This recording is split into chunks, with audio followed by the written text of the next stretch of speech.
Good afternoon, everybody. It's Friday, September 9th. I'm recording this, and have a lot of activity in the air right now. Tomorrow is the full moon in Pisces. Mercury turns retrograde at 8 degrees Libra, and we've just had the death of Queen Elizabeth, which is interesting timing. And so I'd like to talk a little bit about that death and what it means astrologically and how it's interpreted. The death of very famous people like her are wonderful astrology lessons. Politics aside, they're wonderful charts to study in terms of how to interpret astrology. The full moon in Pisces here, it brings things to light, major things to light on a collective level. Pisces is the sign of compassion, collective unconscious, feelings, transitions. All the water signs have to do with love, making transitions emotionally, endings in order to make new beginnings, getting in touch with our feelings. And Pisces likes to do that on a collective level. So here with this full moon, on a very collective level, Pisces is the last sign of the zodiac, we will feel the loss of this monarch. Many people will feel the loss of it in many different ways. And it's the ending of things. The last sign of the zodiac is the endings before the birth of new beginnings in Aries. And because this is a full moon, it brings things to light, to end, to culminate. So it's interesting this will play it on the world stage as we approach a Mercury retrograde. Mercury retrograde in Libra, in mutual reception with Venus in Virgo. So we're going to see all the pomp and the circumstance and the protocol play out. Virgo loves pomp, loves the protocol, loves the organizational skills, and Libra likes to show things in the proper protocol and etiquette. So we're going to see Britain at its best in the next few days, doing pomp and circumstance and protocol and rituals as they unfold in the honoring of the legacy of a great leader in the world. It's interesting to note that the Mercury retrograde is right here at her death. And Mercury, in mythology, Mercury has two roles. And when he turns retrograde, he's known as the psychopomp. He's the emissary of bringing the dead gently down to their resting place. So Mercury retrograde is very symbolic of people dying and being accompanied by Mercury, Hermes, down to the dark, down to their final burial, and down to their resting place. So on the retrograde, this is a very common thing we see. We will also see the reorganization of everything in Great Britain. This Mercury retrograde is going to be organizing the new staff, new protocols, new rituals. We're in the time of eclipses in the last 8 months and continuing for the next almost year in Scorpio and Taurus. So we will see major changes in the money, the finances. So there's going to be a lot of, printing of new money, new staff for Prince Charles, now King Charles. So this Mercury retrograde and the Mars retrograde will be a lot of changes that the British will have to undergo. So on a very large scale, we're going to see this play out in England, and this is going to be playing out in everybody's life on a much smaller scale.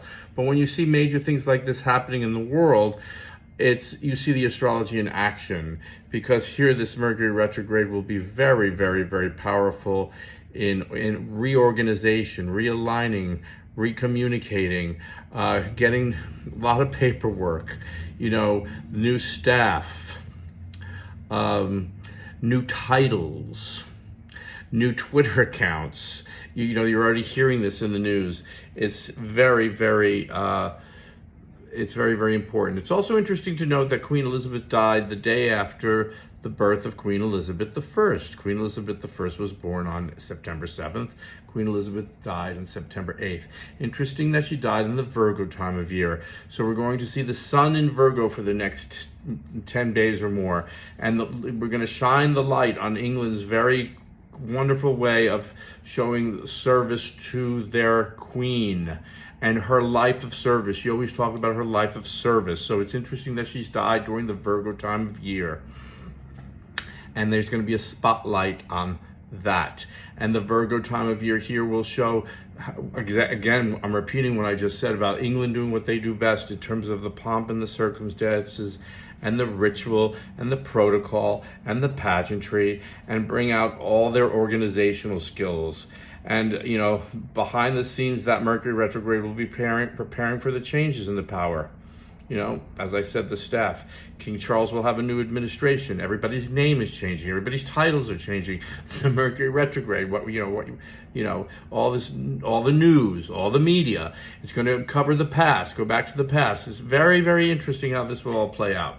And the Mars retrograde, which will happen at the end of October, we'll see how well they're going to do in carrying out this new order, the action that they take. That Mars retrograde will be the mistakes being made, what they have to do to really make things change on a very, very big level here, and how well they will handle that. And we won't see how well they handle the new protocols and the new rituals and the new government and the action. It won't be able to go into full action until Mars goes direct in mid-January and into February. I want to just also talk about some of the astrology of Queen Elizabeth's death, and you'll see a chart come up here showing her birth natal chart and what the current eclipses and the transits have been doing in her chart. You'll see that Queen Elizabeth is a Taurus, Sun in Taurus in the 4th house at the very bottom. She's got Capricorn rising, and she's a Leo moon. And at the top of the chart, in the 11th house, the cusp of the 11th house, which is the 11 o'clock position, if you're looking at this chart, she's got the midheaven, the thing that says MC, conjunct Saturn at 24 degrees of Scorpio. We had an eclipse a lunar eclipse on May 16th of 2022 at 25 Scorpio, smack on her midheaven and her Saturn. So that would have said the 6 months between May, the lunar eclipse in May, and the lunar eclipse of November 8th, 2022, major changes in her reputation, her status, her career, her recognition, her legacy, her standing in the world, her power. The midheaven is that point there of my legacy and my reputation and my standing in the world and my destiny. And the Scorpio part of it is her power and her control. And so that eclipse is saying over the course of the next 6 months, something is transitioning there. We've had these eclipses in Scorpio and Taurus. They're very powerful in her chart because she has the Scorpio planets and she is a Taurus.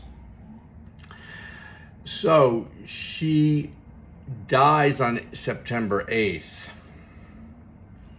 And the nodes are at 16 degrees of Taurus Scorpio. And they're triggering that upcoming eclipse on November 8th at 16 Taurus. So she dies just as those nodes are triggering the eclipse that's upcoming. She's also dying, if you notice, she has Mars at 20 degrees of Aquarius. These are the big transits when she dies. Saturn is at 20 degrees of Aquarius. So just listen to the imagery here. Saturn is a malefic. Mars is a malefic. So they kind of have a lot to do with making difficult things happen. Saturn is the planet of limits, endings. My time is up. Saturn is a very, very, very important planet in her chart because it rules her ascendant, her 1st house. She's got Capricorn rising. So it rules her body, her image, who she is, her outlook on life as a responsible person, somebody who performs duty.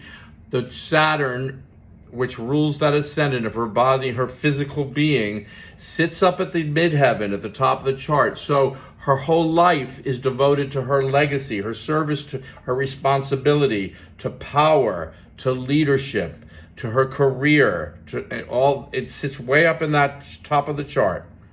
The transit of Saturn now coming to that Mars at 20 degrees on the day she dies, and her Mars is at 20 degrees, is the end of her power, the end of her limit. Mars rules Scorpio, so Mars rules her midheaven, and it rules that Saturn. So Mars has a lot to do in this chart with her career, her destiny, her status, her standing, her legacy. Okay? And Saturn sits up there natally, ruling it. And Saturn sits up there natally. It rules the first house, as I said. The Mars rules the Saturn in the midheaven. And Saturn by transit is conjoining the Mars. The end of one way of life and the beginning of a new way of life. It's the end of her power, the end of her mojo. Saturn is stopping the Mars. It's blocking the Mars from doing its work. Mars is the engine. Mars is your vitality. Mars is your ability to take charge. Mars is your ability to lead. And Saturn says it's time for that to end. It's exact. And because these two planets are so much in chart of the angles in her chart, the first house and the midheaven, it's a big deal. On top of that, for those who know advanced astrology, the progressed moon is also at 20 degrees of Aquarius, highlighting all this.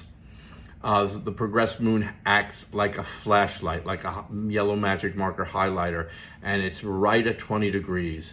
So that 20 degrees point of Aquarius, it's the end of her power, and Aquarius, the end of one regime, the end of one of a political regime. Aquarius is the sign of politics, of teams, of affiliations, of associations. It can be a very revolutionary time coming up in the sign of Aquarius. Don't forget, Pluto's about to go into 0 degrees of Aquarius, so there's going to be a lot of power shifts here in the political landscape as she passes off the power to her son now, who will be King Charles. It's interesting to note that the upcoming solar eclipse at 2 degrees of Scorpio will be opposing the Queen's sun, meaning something's happening. Well, her life is extinguished, but also something happening to her children. And Charles is King Charles now has a 0 degree Taurus moon. So the upcoming eclipse at 2 degrees Scorpio will hit his moon. So it's hitting the mother's sun, the sun's moon. Very just interesting dynamics there as the torch is being passed on. So I just wanted to talk a little bit about that. And on this full moon in Pisces, just on a personal level, get in touch with what needs to end in your life. And you know that this is going to play out again. I've talked about this in an earlier post, all through the end of the year, of making purges and endings and moving in new directions. Look with an open heart in Pisces. Look with compassion. Look for where the healing is about to go on for the next few months. This full moon in the last sign brings to light what needs to be healed, how we have to open our heart, and the retrogrades of Mercury and then Mars will make us go down to hell deeper, dig deeper psychologically into our soul, into our heart, to see what needs to end, what needs to change, and what needs to be rebirthed, like a snake shedding an old skin and forming a new skin, or butterfly coming out of its cocoon. Okay, I hope that helped, and see you soon. Bye.